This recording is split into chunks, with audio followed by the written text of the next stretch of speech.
네, 안녕하십니까. 저는 김원식이라고 합니다. 오늘 이 별난 독서 문화 체험장에서 이 스토리텔링 강의를 맡게 되었는데요. 저는 이제 문화평론가로 활동을 하고 있고요. 한 20여 년 동안 문화 콘텐츠에 대해서 이제 관심 있게 분석하고 연구하고 있습니다. 오늘 시간에는 세간에서 관심을 많이 보이고 있는 스토리텔링 강의를 담당을 했습니다. 그래서 1강에서는 이제 이론적인 내용 중심으로 말씀을 드리고요. 2강에서는 사례 중심으로 말씀드리겠습니다. 다양한 컨텐츠 속에서 스토리텔링이 어떻게 적용되는지 좀 살펴드리겠고요. 또 영상 컨텐츠도 보면서 실제 사례도 보겠습니다. 그래서 첫 번째 시간에는 좀 개념적인 내용이라서 약간 딱딱할 수도 있고요. 그렇기 때문에 약간 생소할 수도 있지만은 잘 따라오시면은 2편에서는 영상을 주로 보니까 더 흥미로울 거라고 생각이 듭니다. 요즘에 이제 스토리텔링 강의라는 게 많이 화제가 되다 보니까 관심도 많이 있고요. 또 문화 콘텐츠 학과도 많이 생겼습니다. 그런데 이 문화 콘텐츠 학과에서 가장 인기 있는 과목 중에 하나가 스토리텔링 강의거든요. 그래서 이 시간에 스토리텔링이 무엇인지 좀 자세하게 살펴드리고 그 실제 쓰임에 대해서도 말씀을 드리겠습니다. 근데 스토리텔링에 관련된 책도 굉장히 많이 나와 있고요. 또 인터넷 검색을 하면은 정말 다양한 그런 이제 주장들이라든지 또 얘기들이 많이 있어요. 근데 사실은 좀 그 스토리텔링에 대해서 확실하게 구분하지 못하는 그런 측면이 있고요. 예전에도 스토리라는 거, 그러니까 이야기가 화제가 많이 됐었는데 굳이 왜 스토리텔링이라는 단어를 꺼내느냐라고 생각하실 수 있는 거거든요. 그래서 이 시간에는 스토리텔링이 무엇이냐라는 것도 중요하지만은 기존의 스토리하고 지금에 많이 언급되는 스토리텔링하고 어떤 점이 좀 다른지를 좀 살펴드리겠고요. 그리고 왜 스토리텔링이 이렇게 부각이 되었는가라는 배경을 좀 짚어보도록 하겠습니다. 그리고 스토리텔링의 요건이라든지 요소 이런 것들이 굉장히 필요하다는 거죠. 사실 전국적으로 스토리텔링 공모전이라든지 스토리텔링 사업들을 참 많이 합니다. 그리고 스토리텔링이 유행한 지 꽤 됐습니다. 그런데 아직도 스토리텔링이 무엇인지에 대해서 명확하게 규정이 되어 있지 않고요. 그러다 보니까 공모 사업이라든지 아니면 그런 이제 작품 활동을 하는 데 있어서도 좀 다른 결과물들이 많이 나와요. 그래서 왜 그런 결과물들이 나오는가, 그리고 올바른 방향은 무엇인가, 이런 점을 첫 번째 시간에서 살펴드리고 두 번째 사례를 통해서 말씀을 드리겠습니다. 자, 그래서 기본 개념부터 이렇게 말씀을 드려야 됩니다. 여러분 너무나 잘 아시다시피 스토리텔링은 우리나라 말이 아니고요. 네, 영어에서 왔죠. 그래서 스토리하고 텔링하고 이렇게 결합을 한 것입니다. 그래서 스토리텔링을 우리말로 굳이 하자 그러면 이야기하기, 이야기하는 중 이렇게 이야기할 수 있을 것 같아요. 예. 그러면 여기서 이제 궁금증이 있거든요. 예, 스토리 말하기다, 이야기를 말하는 것이다 이런 건데 그러면 스토리 라이팅 그러니까 스토리 쓰기가 아니고 스토리 텔링 그러니까 왜 말하기라고 붙였을까라는 거죠. 여기에서 모든 그런 의문점이 출발을 하는 것이고 또 스토리텔링의 본질이 있습니다. 스토리 라이팅이 아니고 왜 텔링이냐는 거죠. 네. 그냥 예전에는 여러분들 글짓기 교실, 글짓기 대회 이런 거 많이 했지 않습니까? 그래서 우리는 되게 글 쓰기, 글 짓기, 글 창작 이런 데 초점이 많이 맞춰져 있어요. 근데 지금 시대가 어느 시대로 바뀐 거냐? 텔링의 시대로 바뀐 거죠. 그래서 결국에는 이 쓰기에서 왜 말하기로 바뀌게 되었을까? 그리고 그것이 왜 스토리를 바라보는 관점으로 많이 바뀌게 했는지 이 점을 머릿속에 염두에 두시고 천천히 보시면 되겠습니다. 그래서 이제 비교할 수 있는 것이 말 잘하는 사람하고 글 잘 쓰는 사람인데요. 예전에는 사실 글 잘 쓰는 사람을 선호하던 경향이 있었어요. 저도 어린 시절에 여기가 옛날에 초등학교였다고 하지만 저도 이제 어린 시절에는 글짓기 대회 가고 이랬었거든요. 그리고 저 웅변도 했었어요. 근데 글짓기 대회하고 웅변이라고 했을 때 사실은 웅변 대회보다는 글짓기 대회를 더 우선했거든요. 그리고 웅변 대회라는 것도 되게 반공 뭐 웅변 대회 이런 게 많았었고 굉장히 딱딱하죠.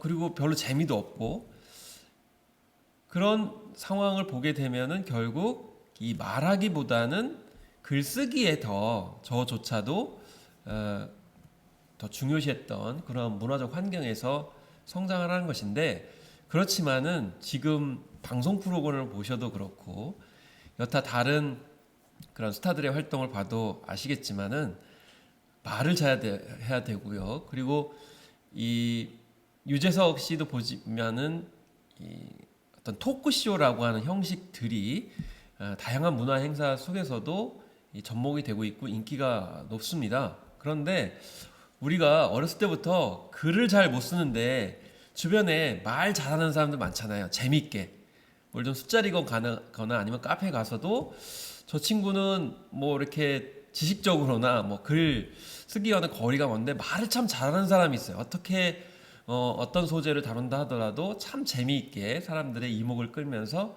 말을 잘하는 사람이 있다는 거죠. 그 말 잘하는 사람이 사실은 스토리텔러, 일종의 스토리텔링을 잘 하는 사람이고요. 이게 요즘 코드에 맞는 사람이라는 거죠.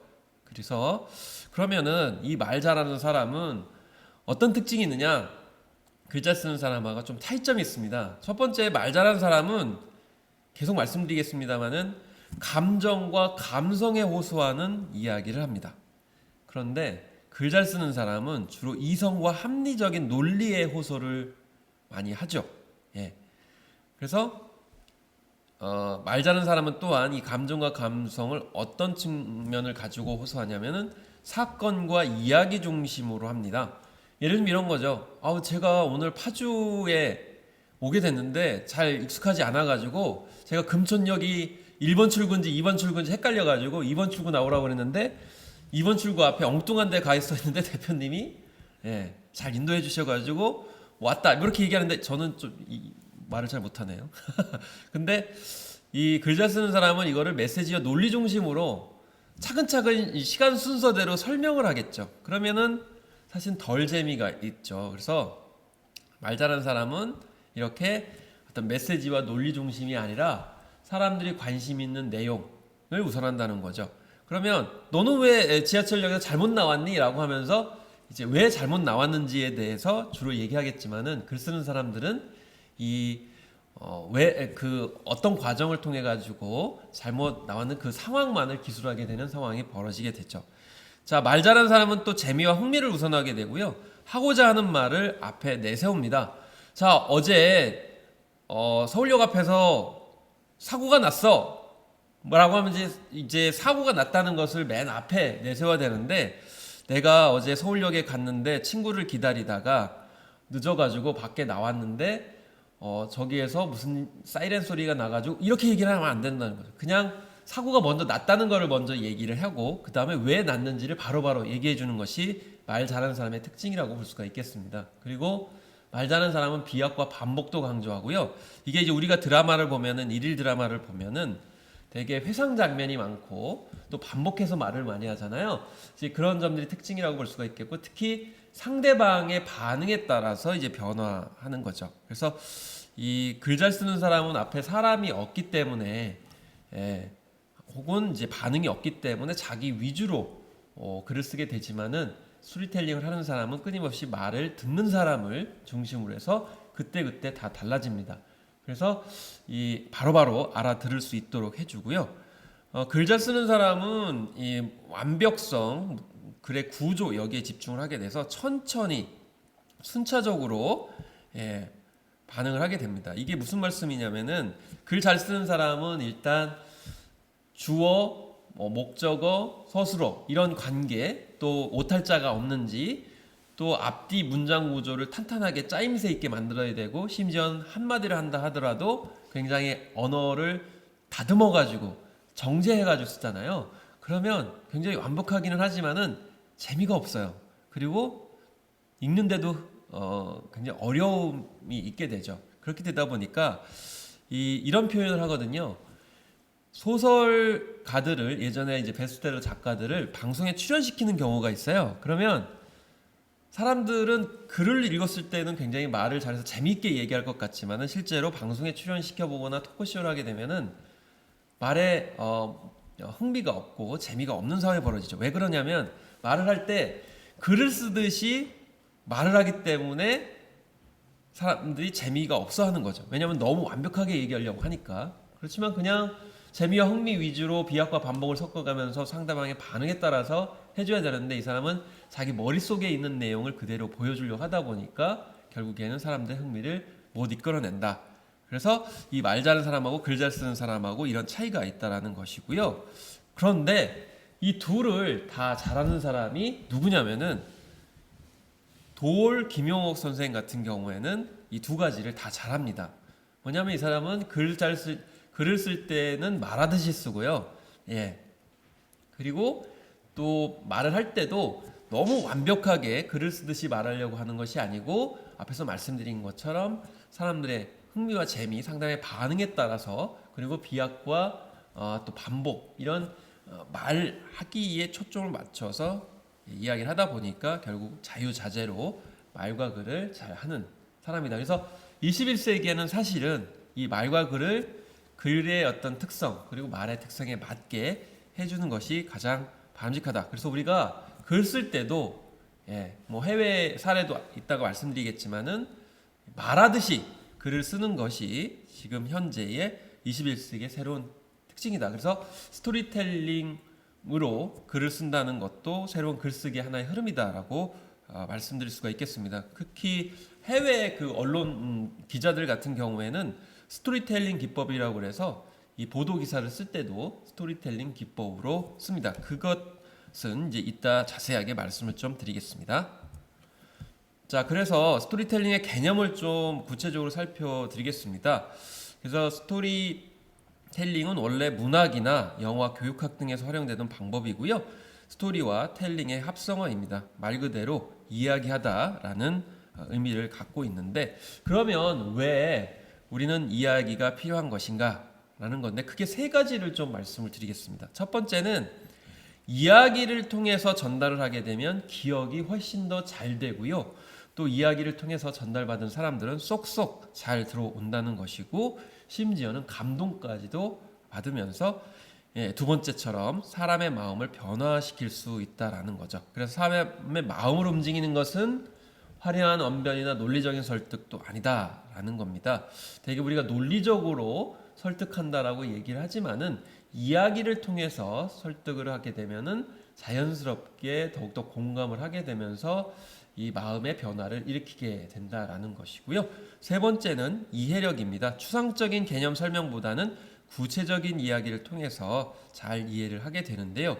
왜 그런지에 대해서는 이따 설명을 드리겠습니다. 왜냐하면 이런 원론적인 이야기들은 다 알고 있는 건데 그 두 번째 시간에서 그 아오모리 사과를 이제 설명을 드리면서 그냥 이야기만 등장하면 안 되고 어떤 것이 등장했을 때 더욱더 공감을 하게 되고 이해를 하게 되고 설득하게 된다는 것을 말씀을 드리겠습니다. 그 부분이 대부분 다 설명이 안 되고 빠지는 경우가 많기 때문에 그 부분은 이따가 반드시 좀 참조를 하셨으면 좋겠고요. 자, 스토리텔링에 관련돼서 중요하게 부각하는 사람들의 또 한 가지 특징은 뭐냐면은 스토리텔링을 가지고 무한확장할 수 있다. 굉장히 많은 부분에 있어서 쓰임이 많다.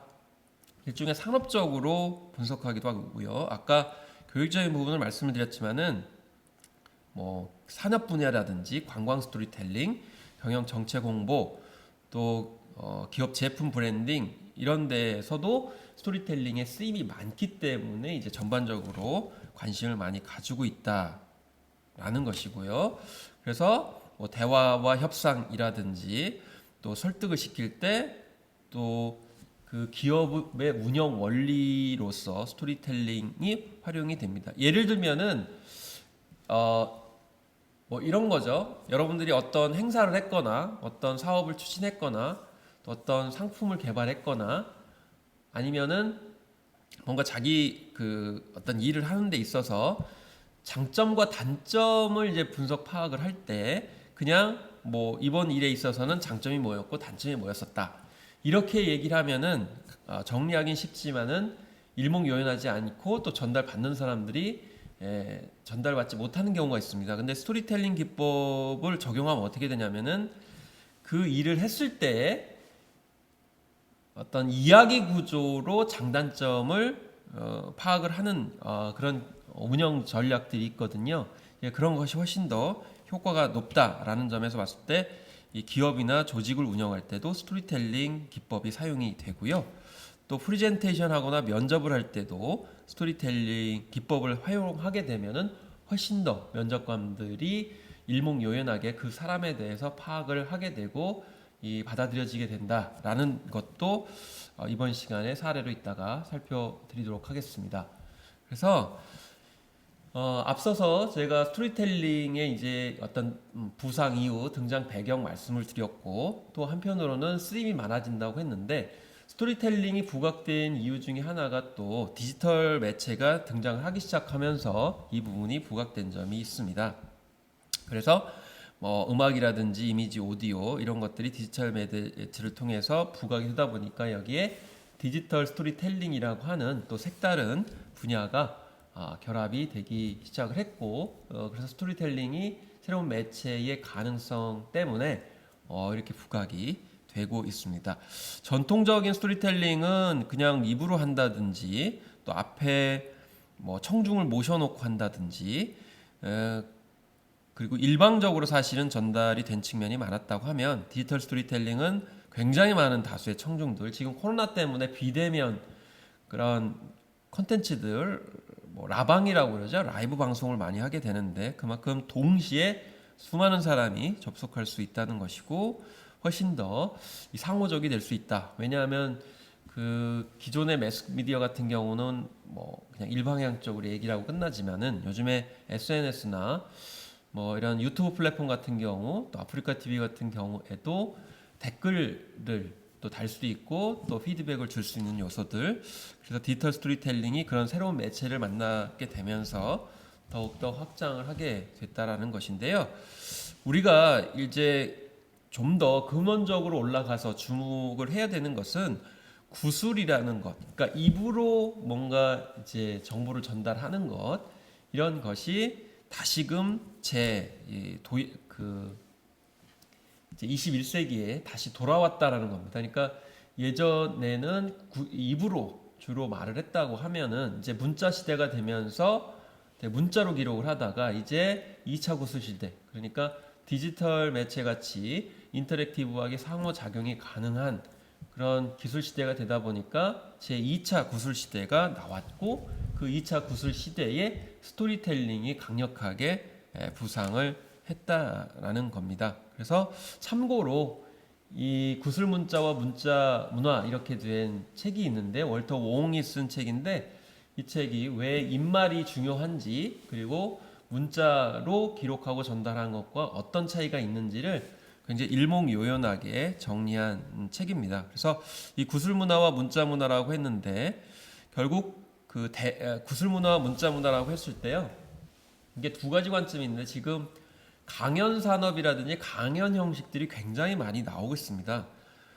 그것을 가능하게 해줬던 게 지금 이 시간에 여러분들이 보시는 것처럼 이렇게 카메라를 통해 가지고 전달력이 굉장히 강해질 수 있도록 새로운 기기들이 훨씬 더 접근 가능성 있게 나왔기 때문이죠.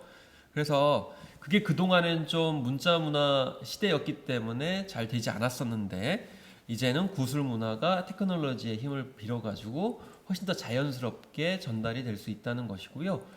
또 문자 문화에 너무 이제 짓눌리다 보니까 구술 문화, 그러니까 스토리텔링을 활용한 그런 강연들이 팽창을 하고 있고 또 인터넷을 통해서도 충분히 제공되고 있다는 겁니다. 그래서 구술 문화는 직접 대면적이고 즉시적이고 또 상황을 이제 공유하기 때문에 그때그때 상황에 맞게 생생함이 있다는 것이죠. 그렇지만 문자 문화는 간접적이죠. 그래서 여러분들 뭐 소설이다 그러면은 그 읽는 사람과 그 쓴 사람은 직접 대면하는 게 아니고 멀리 떨어져 있고요. 그리고 즉시적으로 반응보다는 생각을 집중하다 보니까 결국에는 좀 흥미와 재미가 떨어지게 됩니다. 그리고 읽는 사람과 또 쓴 사람의 상황이 독립적이고 그 다음에 언제나 그 문자에 담긴 컨텐츠는 고정돼 있습니다.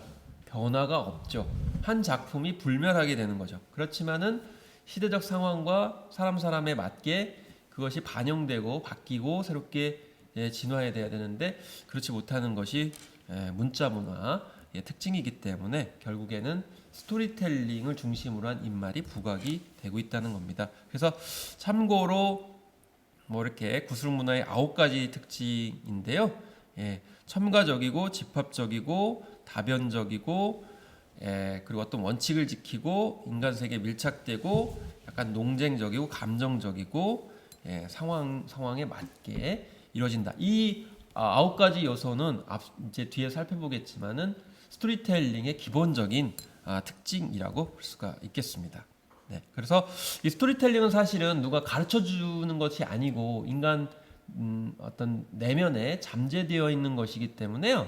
여러분들 별다른 교육 없이도 이야기는 어린아이들도 이해를 할 수 있다는 거죠. 그렇기 때문에 어린아이도 이해를 하는 스토리텔링의 중요성을 다시 생각을 해봐야 된다. 그래서 여러분들이 마케팅을 하든 아니면 여러분의 자기 주장이라든지 어떤 꿈들을 공유하기 위해서는 이야기 형태로 잘 구성하고 그런 것을 전달하고 심지어는 뭐 미술 작품이든 문학 작품이든 영화, 만화 작품이든 간에 거기에 접목을 시키는 노력들이 필요하다라는 것입니다. 그래서 이 무엇보다도 제일 중요한 게 모바일 문화가 형성이 되게 되면서 상호 소통하고 이제 상호 작용을 하는 것이 무엇보다 중요했다는 것 다시 한번 요약을 말씀을 드리겠고요.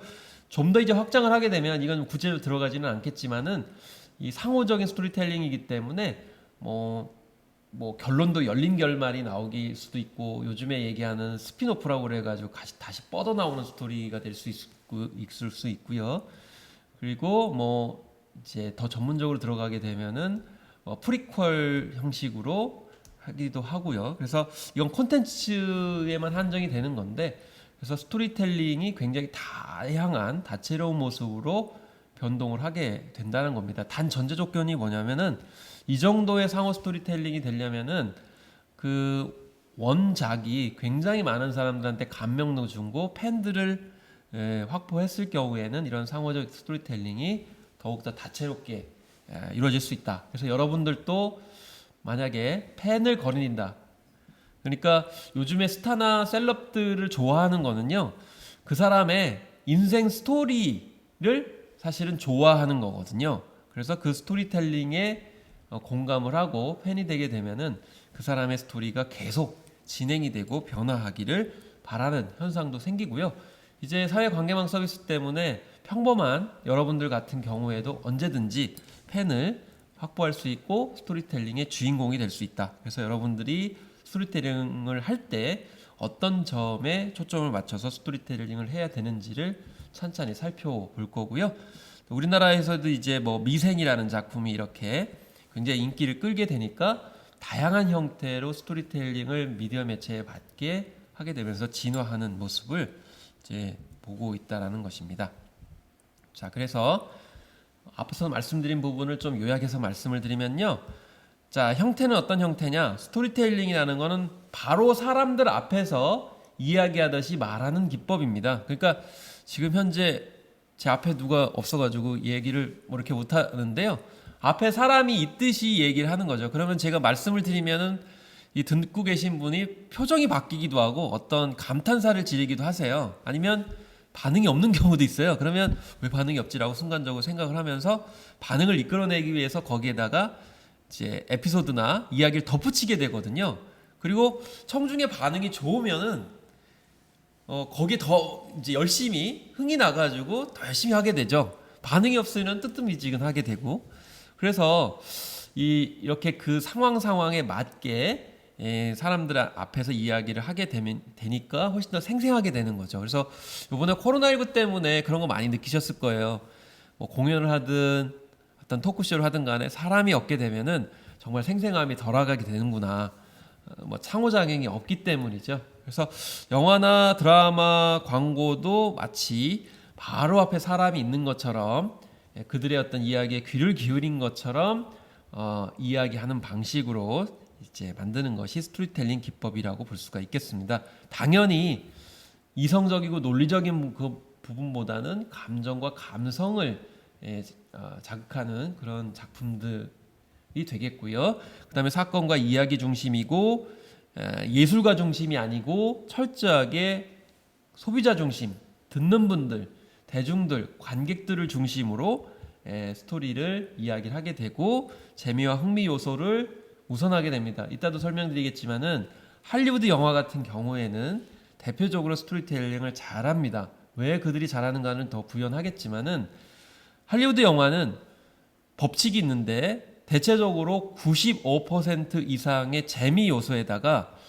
5% 정도의 메시지와 논리를 결합시킵니다. 그러니까 전반적으로 재미가 쭉 있다가 한 5% 정도만 교훈과 메시지를 결합하게 되기 때문에 할리우드 영화가 세계를 제패하는 거거든요. 그런데 이제 예술 영화, 유럽의 뭐 3대 영화제라고 하는 이제 베니스 칸, 베를린 영화제 같은 경우에는 95%가 논리와 메시지예요. 그러다 보니까 굉장히 힘들어요. 굉장히 뭐 이렇게 찬사는 많이 나오지만은 재미가 없어지게 되는 거죠. 그리고 심리적 효과를 보여주기 위해서 하고자 하는 메시지를 앞에 그리고 반복해서 사람들에게 전달하는 것이 스토리텔링의 특징이고 당연히 상대방의 반응에 따라서 달라지게 된다라는 것입니다.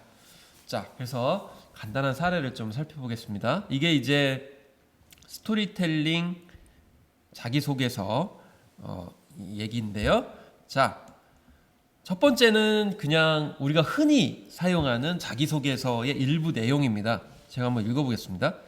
자, 저는 약속을 가장 중요하게 생각합니다. 30여 년간 공직 생활을 하신 아버지께서는 이 세상을 살아가는데 가장 중요한 것은 신뢰라고 하셨습니다.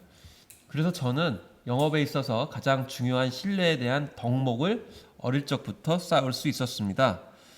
한 대학교에 다니면서 과외, 서빙 등 다양한 아르바이트 활동을 하면서 영업의 꿈을 키웠습니다. 이 방학 때는 동료들과의 신뢰를 바탕으로 기업 인턴 활동도 했고 공모전도 적극적으로 참여하면서 땡땡 공모전 은상, 땡땡 공모전 금상을 수상했습니다. 이렇게 적었습니다. 잘 적은 것 같죠? 자기가 어떤 신조, 어떤 가치관을 가지고 있는지 이야기를 합니다. 신뢰라고 이야기를 했습니다. 그러면서 쌓기 위해서 어떤 활동을 했느냐? 아르바이트 했고 또 공모전에서도 활동을 했고 수상도 했다. 굉장히 어떤 그 능력과 또 일종의 요즘 말로 얘기하면 스펙을 갖췄는지를 설명을 하고 있습니다. 그리고 사실에 근거를 하고 있고요. 대부분 이렇게 씁니다. 이건 뭐 별로 문제가 있는 것 같진 않은데. 그런데 과연 고용주 입장에서 봤을 때는 이 사람이 어떤 역량을 갖고 있는지를 정말 생생하게 와닿을 수 있겠는가. 그리고 이런 형식은 거의 많은 그 응시자들이 또 지원자들이 이런 내용을 쓰거든요. 자, 그럼 이걸 스토리텔링 기법을 활용을 해서 어떻게 적용할 수 있을까? 다음 사례를 통해서 살펴보겠습니다. 자, 두 번째 사례인데요. 자, 읽어보겠습니다. 자립심을 강조한 부모님의 영향으로 일찍부터 사회 경험을 쌓을 수 있었습니다. 이거는 이제 일반적인 자기의 그 사실이죠. 경험이죠. 그 다음부터가 다른데요. 그 가운데 대형 마트 연어 시식 아르바이트를 할 때 무작정 연어를 구워서 손님들에게 시식을 권했던 경험이 있습니다. 하지만 판매로는 이어지지 못했고 판매량을 높이기 위해 고심에 고심을 거듭한 결과 연어를 구매하는 소비자의 상당수가 양파를 함께 산다는 사실을 알게 되었습니다. 이후에 저를 담당해준 팀장님께 진열대를 옮기자는 제안을 했고 매장 옆 칸으로 진열대를 옮기면서 좋은 결과를 얻을 수 있었습니다. 이렇게 이야기를 하고 있죠. 자, 여기에 뭐 어떤 공모전에서 수상을 했다거나 뭐 이런 내용들이 없습니다. 그렇지만 하나의 사건이 있죠. 그러니까 이야기가 있는 것입니다. 대형마트에서 아르바이트한 것도 객관적인 팩트입니다. 그런데 아르바이트를 할 때 무슨 일이 벌어졌느냐라는 거죠. 네. 판매로는 이어지지 못했다. 여기서 중요한 게 판매로는 이어지지 못했다라는 것이죠. 이건 어떻게 보면 갈등 상황입니다. 네. 갈등 상황은 해결을 해야 됩니다. 자, 한 가지 이따도 말씀을 드리겠지만은 스토리에서 제일 중요한 거는 갈등입니다. 갈등이 없는 스토리텔링을 하는 경우가 너무너무 많습니다. 어떤 지역에 가거나 이랬을 때 공모전 하는데 그냥 사건만 나열되는 경우가 많아요. 그럼 이건 스토리의 요건이 아니거든요. 어떤 문제와 갈등이 있어야 돼요. 문제와 갈등이 있었을 때 그걸 어떻게 해결하느냐. 그러니까 실제 스토리텔링에서는 본인이 어떤 해결책을 해야 돼서 그걸 해결해야 되죠.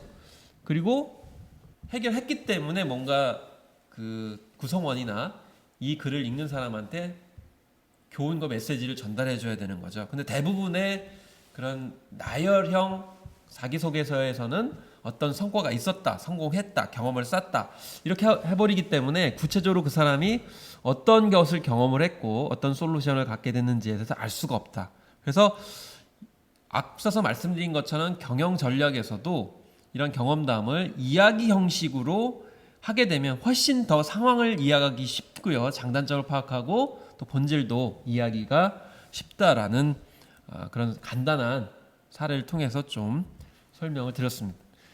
그래서 스토리텔링의 부상 이유는 물론 미디어 발달이라는 것에 기여를 하고 있지만은 여기에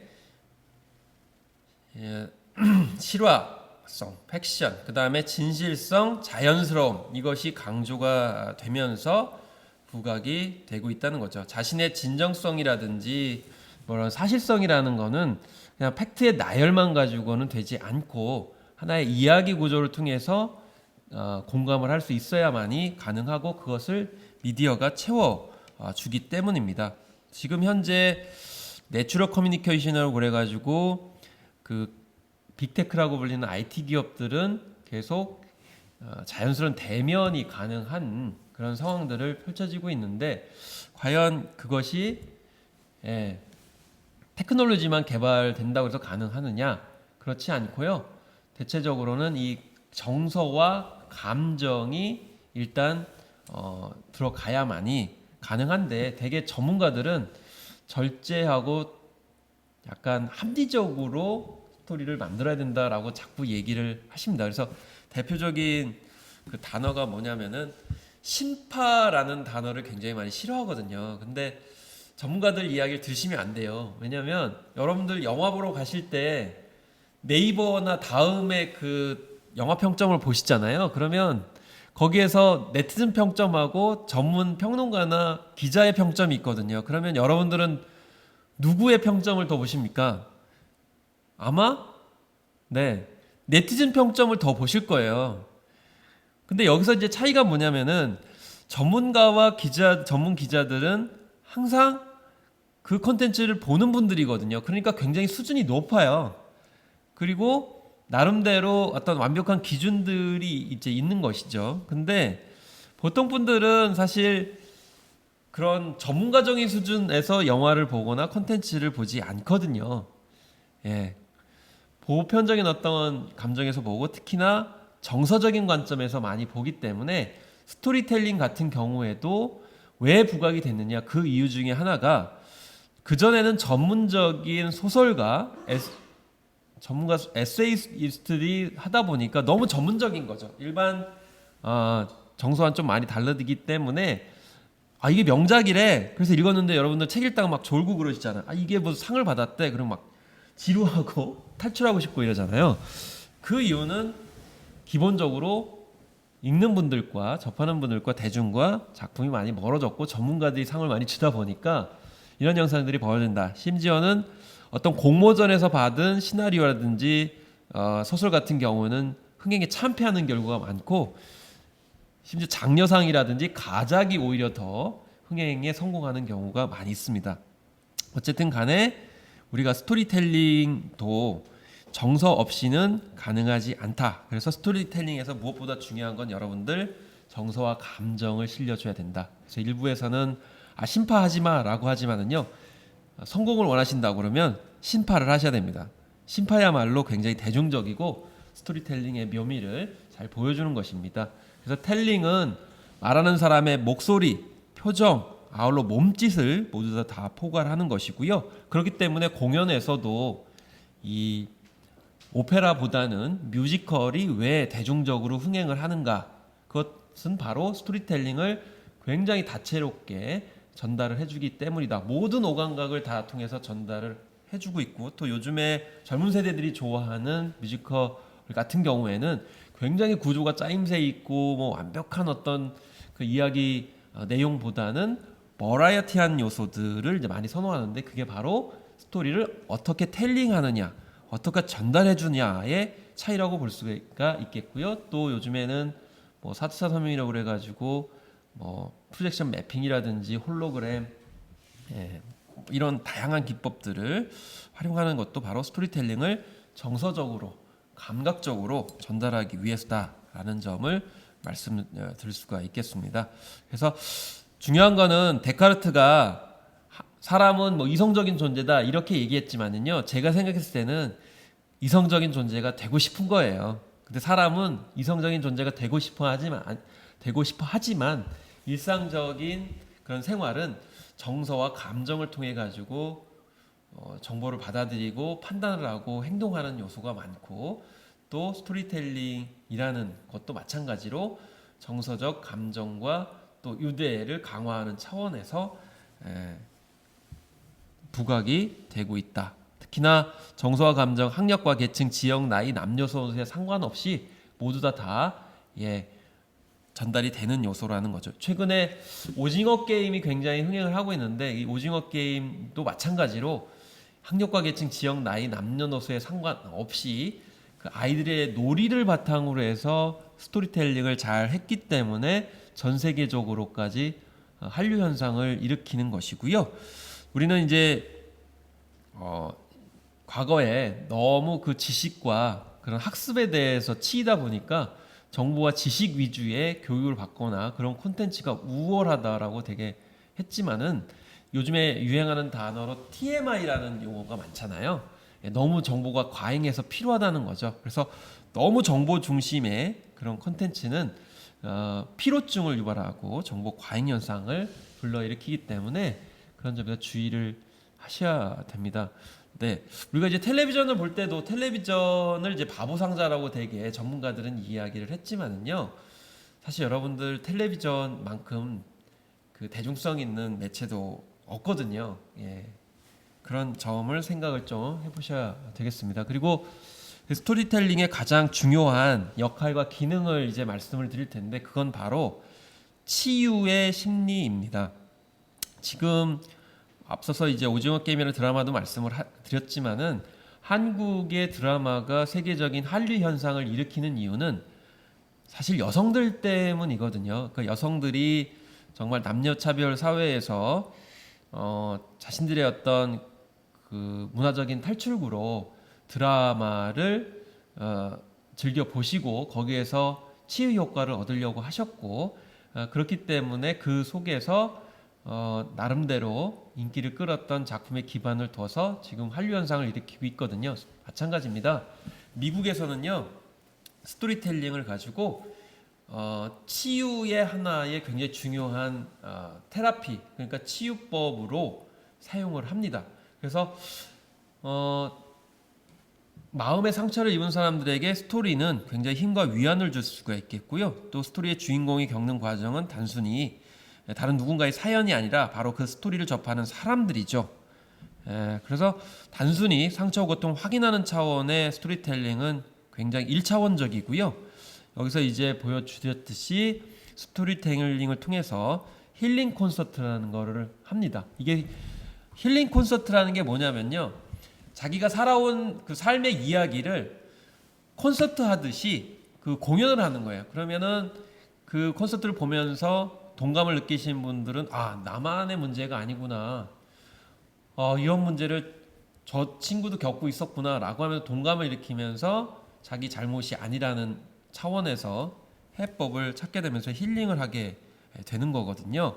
그래서 이 스토리텔링 콘서트가 왜 미국에서는 치유의 관점으로 접근이 되어 왔고 또 치료법으로 활용되었는지를 우리가 생각을 해야 되는데, 요걸 좀 범위를 넓혀보죠. 넓혀보면은 사회적인 관점에서 보게 되면은 이 약자들의 그런 스토리들 한국 사람들은 굉장히 선호합니다. 그래서 예전에 어떤 또 평론가들이 이런 성공 스토리에 대해서 굉장히 비판적으로 접근했어요. 아니, 왜 한국 드라마들은 성공 스토리에 집착을 하는가, 뭐 이렇게 얘기를 많이 하는데, 그러면서 굉장히 편협하다는 거죠. 그렇지만 한편으로 생각을 해보면, 그 보시는 분들의 입장에서 생각을 해보면 그만큼 한국 사회는 모든 사람들한테 공정하지 못했고, 특히 약자들이 사회적 기회조차도 받지 못했던 상황이 있었기 때문에 그거를 대리 투영을 해서 대리 만족을 시켜주는 요소로서 이 대중문화 콘텐츠가 적용이 되기 때문에 당연히 어떤 일종의 치유 효과도 있을 수 있는 것이고요. 또 한국 같은 경우는 사실 뭐 신분 그런 계급, 뭐 빈부격차, 양극화 현상도 있었지만은 한국 자체가 강대국 사이에 있다 보니까 너무 핍박을 많이 받아서 결국에는 이 약자가 성공하는 그런 모습들을 많이 보고 싶어 하는 거고, 실제 한국도 아직도 뭐 강국들 사이에 있다 보니까 오히려 약자 이야기에 한국인들은 문화 심리적으로 더 선호를 합니다. 이런 스토리텔링도 또 사회적 어떤 국가적인 위치 이런 것들과도 연결이 돼서 우리가 살펴볼 수가 있는 거거든요. 이게 왜 중요하냐면요, 이 미국에서는 축구 경기를 하면은 약한 팀이 강한 팀을 이기는 거를 좋아하지 않아요. 우리는 당연히 약팀이 강팀을 이기는 걸 굉장히 선호하는데, 특히 미국 같은 경우에는 아니 왜 강자가 약자한테 져야 되냐 이런 식으로 하면서 영웅 스토리를 굉장히 좋아하거든요. 근데 우리는 반대편에 있죠. 근데 독특하게도 지금 글로벌 동영상 플랫폼이 나오게 되면서 이게 바뀌고 있어요. 왜냐하면 미국 영미권 애들은 강자 중심의 영웅 스토리를 좋아하는지 모르겠지만 그 외의 국가들, 예를 들면 중동이라든지 동유럽이라든지 남아메리카, 아프리카 사람들은 우리와 좀 비슷한 거예요. 그 사람들은 강자 입장이 아니거든. 그래서 이게 거꾸로 우리와 비슷한 처지에 있는 사람들을 공감시킬 수 있는 스토리텔링이라고 하면 충분히 K 콘텐츠가 이렇게 세계로 확장할 수 있구나라는 거를 이번에 오징어 게임을 통해서 사실 보여준 거거든요. 그러니까 오징어 게임이 뭐 한국의 어떤 현실을 대변했기 때문에 세계적 인기 있다 이렇게 얘기하는데 그건 맞지 않는 거거든요. 왜냐하면 한국에 대해서 그들이 얼마나 관심이 있었다고요? 관심 없었거든요. 중요한 거는 세계 보편적으로 그런 오징어 게임의 구조가 가능하겠구나. 그래서 결국에는 이 스토리텔링이라는 거는 해석과 상상을 어떻게 하느냐, 누구를 위해서 하느냐. 결국에는 그 스토리텔링이 대변하고자 하는 그 누군가를 위해서 창작이 되고 해석이 되고 또 공감을 일으킬 때 스토리텔링은 더 생생하고 생명력을 갖게 되겠다라는 것입니다. 그래서 너무 이제 좀 거창하게 좀 말씀을 드렸는데요. 이번엔 좀 구체적으로 좀 말씀을 드리면은 스토리텔링의 소통 형식이라는 게 크게 두 가지 방식이 있습니다. 첫 번째는 직접 소통입니다. 그러니까 앞서서 말씀드린 것처럼 직접 앞에서 스토리텔링을 하는 거죠. 앞에 뭐 관객이 있다, 듣는 사람이 있다, 청자가 있다 그러면 그 앞에서 스토리텔링 하는 방식. 그래서 공연이라든지 콘서트라든지 구연, 예를 들면 구연 동화 이런 것이 지적될 수가 있겠고, 두 번째는 간접 소통입니다. 미디어 매개물을 통해서 소통하는 방식이죠. 영화와 드라마, 소설 등이고요. 이 두 가지가 짬뽕되는 경우가 있습니다. 요즘에 이제 뭐 라이브 방송이나 이런 것들은 두 가지가 이제 짬뽕되는 그런 현상이 벌어지고 이제 있는데, 거기에 댓글도 달게 되고 또 메시지도 보내게 되고 이런 간접 소통으로까지 진화를 하고 있죠. 그리고 이 화자의 관점에서 봤을 때 세 가지 유형과 층위가 있는데요. 첫 번째는 직접 스토리텔링입니다. 이건 직접 스토리텔링은 뭐냐면 자기 경험을 이야기를 하는 거죠. 그래서 예를 들면은 그 등산을 하는 뭐 예전에 허용호 대장이나 뭐 이런 분들이 생생하게 등반했을 때 동료들이 조난을 당하고 그 과정에서 어떻게 되는지에 대해서 생생하게 이해를 하게 되면 그 자리에서 많은 분들이 그냥 눈물을 쏟는다는 거죠. 그래서 스토리텔링의 가장 강력한 유형이 바로 이 첫 번째 유형입니다. 자기 경험담을 얘기하는 거죠. 진정성 있게 이야기를 하게 되면 엄청난 효과를 발휘하게 되고, 이게 종교적으로는 이제 뭐 간증이라든지 이런 형식이 이제 있을 수 있는 거고요. 그리고 실제 이제 자기가 겪었던 생생한 경험담을 공유시키는 거고, 두 번째는 간접 스토리텔링입니다. 이 간접 스토리텔링은 누군가 그랬더라. 어떤 사람이 그랬더라. 내가 아는 사람이 그랬더라. 어떤 위인이 그랬더라. 그걸 이제 간접적으로 전달하는 거지만, 이거는 여기까지는 두 개 직간접 스토리텔링이 실제 있었던 것을 이제 전달하는 것이라고 볼 수가 있겠는데, 간접 스토리텔링은 직접 스토리텔링보다는 약간 효과가 덜 할 수 있지만 여전히 사실이기 때문에 그런 점에서 이제 더욱더 진정성을 느끼게 하고요. 세 번째는 창작 스토리텔링이에요. 이거는 이제 스토리를 만들어내는 거죠. 그게 바로 소설이라든지 시나리오라든지 이런 방식이고요. 다만 요즘에는 팩션이나 팩추얼처럼 실제 사실의 바탕을 두고 만드는 점을 강조하는 게 있는데, 결국에는 직접이나 간접 스토리텔링이 효과가 높기 때문에 그렇게 강조하는 것이라고 볼 수가 있겠습니다. 그런데 제일 중요한 것은 스토리텔링의 요건입니다. 대체적으로 이 스토리텔링의 요건을 많은 스토리텔링 교과서들이 이야기를 하지 않습니다. 대체적으로 뭘 얘기하냐면은 두 번째인 내러티브와 스토리 자체만 이야기를 하게 되고, 나머지는 이야기를 하지 않는 경우가 많습니다. 그래서 공모전 이런 거 보면은 그냥 내러티브 스토리만 심사를 하게 되는데, 제일 첫 번째는 제일 중요한 게 캐릭터가 제일 중요합니다.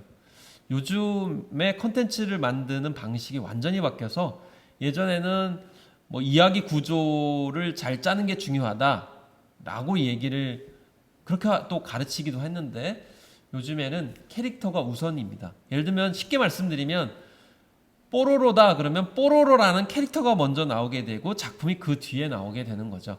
여러분들 카톡을 쓰게 되면 거기 이모티콘의 주인공들, 뭐 라이언을 비롯해서 여러 가지 주인공들이 있는데, 스토리가 먼저, 내러티브가 먼저인가요? 아니거든요. 그 캐릭터가 먼저입니다. 이게 왜 그러냐? 사람들의 공감을 일으키고 대변하고 마음을 휘어잡을 수 있는 캐릭터가 먼저 우선해야만이 내러티브와 스토리에 관심을 갖습니다. 이거는 팬덤 현상도 마찬가지입니다. 자기가 관심을 갖게 되고 매혹을 느끼는 캐릭터가 있었을 때 내러티브와 스토리에 대해서 더 관심을 갖게 됩니다. 근데 지금은 거꾸로 돼가지고 스토리텔링이 굉장히 파워풀하대, 그러니까 스토리를 먼저 내세요. 그런데 오디션 프로그램 보면 대체적으로 알 수 있는데, 아무리 스토리가 뭐 기구한 그런 스토리를 하더라도 캐릭터가 거기에 부합하지 않으면 팬덤이 형성되지 않습니다. 자, 그래서 내러티브와 스토리 말씀을 드렸었는데, 내러티브는 뭐냐면 사건의 나열이에요. 제가 오늘 파주에 와서 뭐뭐 했다, 그리고 강연했다, 강연하고 혼자 떠들다가 밥 먹고 갔다, 이게 내러티브예요. 그건 사건의 그냥 나열이거든요. 그걸 스토리텔링이라고 할 수는 없어요. 스토리텔링이 되려면 플롯이 있어야 됩니다. 플롯이 뭐냐? 예를 들면 이런 거죠. 뭐 금천역에 누군가 멀대가 나타났다. 쟤는 왜 왔지? 그러면서 이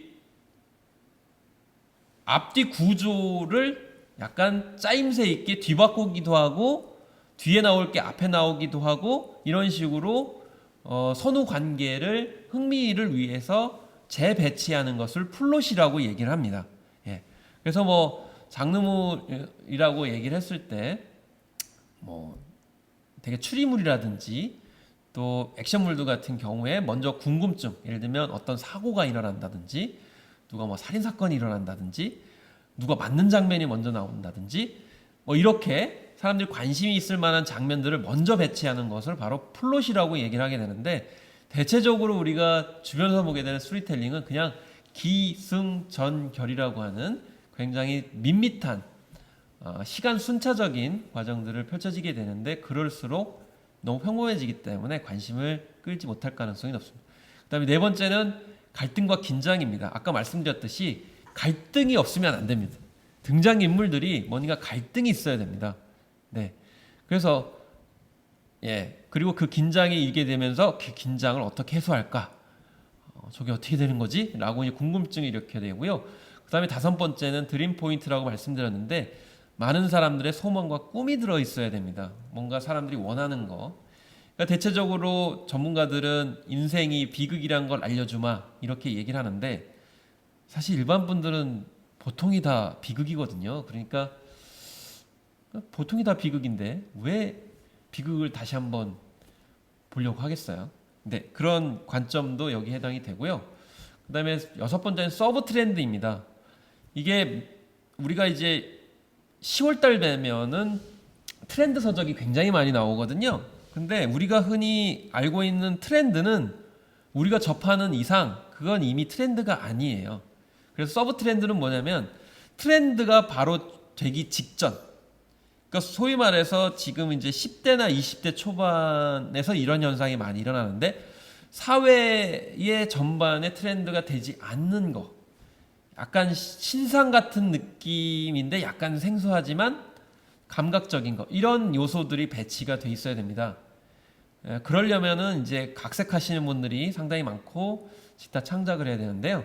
그다음에 일곱 번째는 스토리텔링의 상호작용이고 인터랙티브 해야 된다는 것이고요.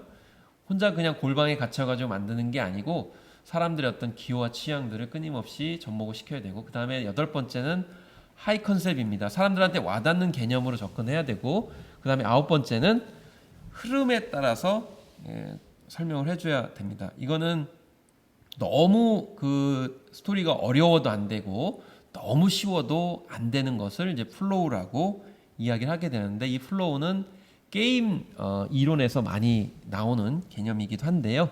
이거는 이제 시간이 되면 좀 말씀을 드리도록 하겠습니다. 그래서 사람들이 원하는 그런 것들을 해야 되기 때문에 그것이 요즘 K-팝이 유행하고 있는 그 세계관이라는 것입니다. 그 사람들의 세계관을 반영시키는 것이 바로 팝컬처이고, 그 팝컬처가 표현되는 방식이 하이 컨셉이라는 것이죠. 그래서 너무 구조와 짜임새보다는 사람들에게 이야기를 했을 때 알 수 있는 것. 그래서 팝송도 사실은 우리말로 하면은 인기가요거든요. 순간적으로 알아들을 수 있는 그런 겁니다. 그래서 특히나 현대인들은 굉장히 바쁜 상황이기 때문에 굉장히 많은 정보보다는 순간적으로 감각적으로 알아들을 수 있는 개념에 대해서 더욱더 관심을 갖게 됩니다. 그래서 이런 순간적으로 누구나 다 이해할 수 있는 그런 개념이 바로 하이 컨셉이고, 그런 하이 컨셉을 적용한 것이 바로 하이 컨셉 시네마라는 겁니다. 그 하이 컨셉 시네마는 뭐냐면 스티븐 스필버그가 언급한 단어에서 나오는데요. 자, 스티븐 스필버그는 이렇게 얘기를 했습니다. 나는 손에 쥘 듯한 간결한 아이디어의 영화를 좋아한다. 이게 바로 하이 컨셉 영화이고요. 스티븐 스필버그가 하이 컨셉 영화를 처음 만든 게 뭐냐면 조스입니다. 조스라는 영화. 해안가에 조스가 나타나서 사람들을 해친다. 이 자체가 굉장히 흥미를 유발한다라고 판단을 할 수 있는 거고요. 그런데 다만 우려해야 되는 건 뭐냐면은 딱 사람들한테 뭔가를 딱 이걸 어필을 해줬는데 그 내용이 그렇지 못하게 되면은 사람들이 이탈할 수 있기 때문에 굉장히 잘 짜임새 있게 하이 컨셉에 부합을 해야 됩니다. 어쨌든 간에 이 하이 컨셉이 잘 되게 되면은 그에 맞춰서 스토리텔링 방식을 하게 되는 것. 그래서 이 스토리텔링은 어떤 고상하고 고상하지 않은 거에 상관없이 사람들의 감각적인 관심을 일으키는 면이 굉장히 강하다. 그래서 뭐 스포트라이트나 레버넌트처럼 굉장히 훌륭한 구조주의 영화들도 있지만은 이건 너무 복잡하고 또 사람들이 원하는 그런 컨셉이 아니기 때문에 상을 많이 받다 하더라도 이 스토리텔링 자체가 인정을 받지 못하는 그런 경향이 있다. 그래서 여기 보시면은 어떤 세계관을 거창하게 말씀드렸지만은 이 꿈을 담아내는 것이 스토리텔링에서는 굉장히 중요합니다. 되게 전문가들은 이런 거 별거 아니라고 생각을 하는데요. 그렇지만 일반 대중 입장에서는 건강이나 행복, 희망, 부유함, 사랑, 자아실현, 섹슈얼리티, 명예 이런 소위 말해서 전문가들이 세속적인 욕망이라고 얘기하는 그런 것들을 스토리텔링을 접하는 분들은 굉장히 중요하게 생각을 한다. 그래서 이 회사도 사람들의 꿈, 소망 이런 것을 스토리텔링 형태로 해서 중요하게 받아들여야 된다라고 주장한 사람이 바로 롤프 옌센의 드림 소사이어티라는 개념이고요. 그 다음에 스토리텔링은 갈수록 참여 민주주의, 성취감 이런 것을 굉장히 소중하게 생각을 하고 있습니다. 그래서 이 스토리텔링 아까 상호 인터랙션, 상호 소통 말씀을 드렸잖아요. 민주주의 원칙하고도 맞물리는 점이 있거든요. 그래서 예전처럼 예술가다, 전문가다 이런 사람의 이야기를 일방적으로 듣거나 어떤 종교 지도자의 말을 일방적으로 수용하거나 이런 게 아니고 결국엔 보고 싶은 내용, 듣고 싶은 내용도 자신들의 이야기고 또 누군가 만들어주는 것이 아니고 자신들이 그 이야기를 만들어가기를 원하고 그게 반영되기를 원하는 겁니다. 그게 일종의 스토리 슈머라고 하는 그런 개념이에요. 그래서 당신도 주인공이고 주인공이 될 수 있다. 그래서 이 제품이나 브랜드를 선택하는 소비자가 그 제품에 관련된 스토리를 중요시한다는 말이 이제 스토리 슈머이고요, 일단. 그래서 이거는 이제 1차원적인 개념입니다. 소비자들이 공감할 수 있고 재미있으면서 감성을 자극하는 이야기를 통해서 위로받기를 원하기 때문인데 그러다 보니까 브랜드 메시지를 다양한 스토리로 만들거나 또 이 스토리를 소셜 미디어를 활용을 해가지고 스토리 콘텐츠로 만들어서 이제 홍보를 하는 것이 스토리 슈머 개념이에요. 그래서 공감을 얻기 위해서는 어떻게까지 하냐면은 고객 사연을 사기도 합니다. 예. 이 제품과 서비스를 사보신 분들의 사연을 공모합니다.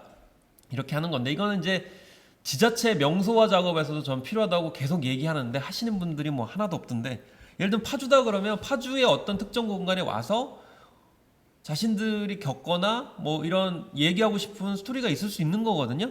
그걸 모아가지고 콘텐츠를 할 수도 있고 또 지역 명소화로 할 수도 있는 건데 단지 만든 스토리를 소비하는 게 아니고 이제 소비자가 만들어가는 스토리가 더 확산이 되고 있다는 건데요. 이게 사실은 K-팝 얘기를 좀 하면은 방탄소년단의 세계적인 그룹이 된 이유 중에 또 하나예요. 뭐냐면 방탄소년단 팬클럽인 아미는 자신들이 지금 이야기를 만들어가고 있는 거거든요. 1차적으로 올해 그래미상을 받는 게 목적이거든요. 그러니까 지금 방탄소년단 스토리텔링을 자기들이 만들어가고 있는 거예요. 그렇게 했을 때 성장서사와 만족감을 동시에 준다라는 것이고요. 일본 사례도 마찬가지로 자기가 어떤 신인들을 예를 들면 연극 배우다 그러면 연극 배우가 뜨기 전에 자기가 발굴해요. 그래서 거기다가 힘을 실어줘요. 그래서 그 친구가 성장하고 성공하기를 염원하는 거죠. 그래서 이따도 말씀드리겠지만은 두 번째 시간에서 말씀드리겠지만 스타의 개념이 바뀌었습니다. 방탄소년단도 아이돌에서 아이들로 왔죠. 그러니까 예전에는 SM처럼 굉장히 우월한, 굉장히 예쁘고 멋지고 사람 같지 않은 이 땅에 존재하지 않을 것 같은 사람 이미지로 세일즈를 했었는데 지금은 그게 아니고 방탄소년단처럼 굉장히 우월한 친구들이 아니야. 근데 내적으로는 굉장히 우월할지라도 겉으로 보기에는. 그래서 처음에 방탄소년단 인기가 있다니까 많은 10대들이 몰려갔어요.